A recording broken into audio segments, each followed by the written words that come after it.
বিকাশ account কার নামে খোলা, কার নামে রেজিস্ট্রেশন আছে আপনার বিকাশ অ্যাকাউন্ট, সেটা কিভাবে চেক করবেন চলুন এই ভিডিওর মাধ্যমে আপনাদেরকে দেখাই দিই। আচ্ছা এটা করার জন্য আপনাদেরকে যেটা করতে হবে, প্লে স্টোর থেকে বিকাশ অ্যাপ্লিকেশনটা ডাউনলোড করে নিতে হবে।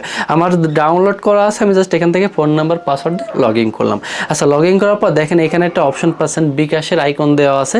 এখান থেকে জাস্ট বিকাশের যে আইকনটা পাচ্ছেন, এই আইকনের উপরে আপনাদেরকে এটা ক্লিক করতে হবে। এখান থেকে আপনারা যেটা করবেন, 2 নম্বরে স্টেটমেন্ট নামে একটা অপশন আছে, এখান থেকে স্টেটমেন্টের উপর একটা ক্লিক করবেন। ক্লিক করার পর দেখেন স্টেটমেন্ট রিকোয়েস্ট নামে আরেকটা অপশন পাচ্ছেন, এখান থেকেই স্টেটমেন্ট রিকোয়েস্টের উপর এটা ক্লিক করে দিবেন। এটার উপরে ক্লিক করে দেওয়ার পর নিউ স্টেটমেন্ট রিকোয়েস্ট নামে আরেকটা অপশন পাবেন, এখান থেকে এটার উপরে ক্লিক করবেন।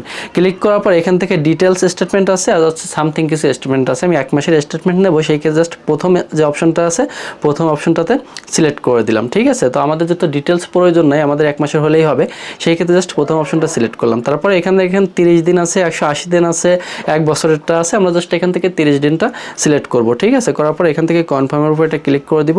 কনফার্মের উপরে ক্লিক করে দেওয়ার পর আপনাদের সামনে জাস্ট এরকম একটা ইন্টারফেস চলে আসবে।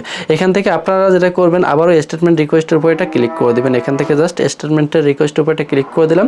দিয়ে দেওয়ার পর এখান থেকে আপনাদের একটা নোটিফিকেশন চলে আসবে। দেখেন এই যেমন নোটিফিকেশনটা চলে আসছে।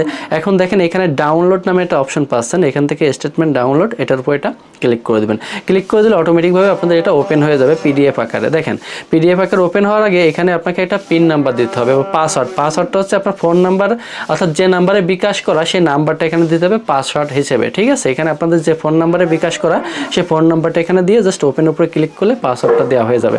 আমি জাস্ট এখান থেকে আমার যে নাম্বারে করা সেই নাম্বারটা দিয়ে দিচ্ছি। নাম্বারটা দিয়ে দেওয়ার পর জাস্ট এখান থেকে ওপেনের উপরে ক্লিক করলাম। ওপেনের উপরে ক্লিক করার পর দেখেন আমার পুরো স্টেটমেন্টটা চলে আসছে।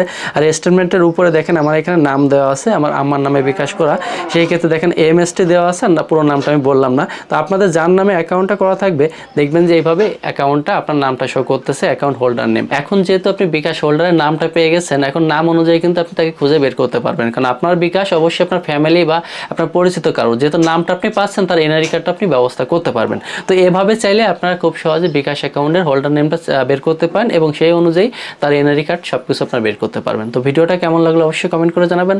যদি কিনা ভালো লাগে আমাদের ইউটিউব চ্যানেল এবং ফেসবুক পেজ ফলো করে পাশে থাকতে পারেন। ধন্যবাদ সবাইকে।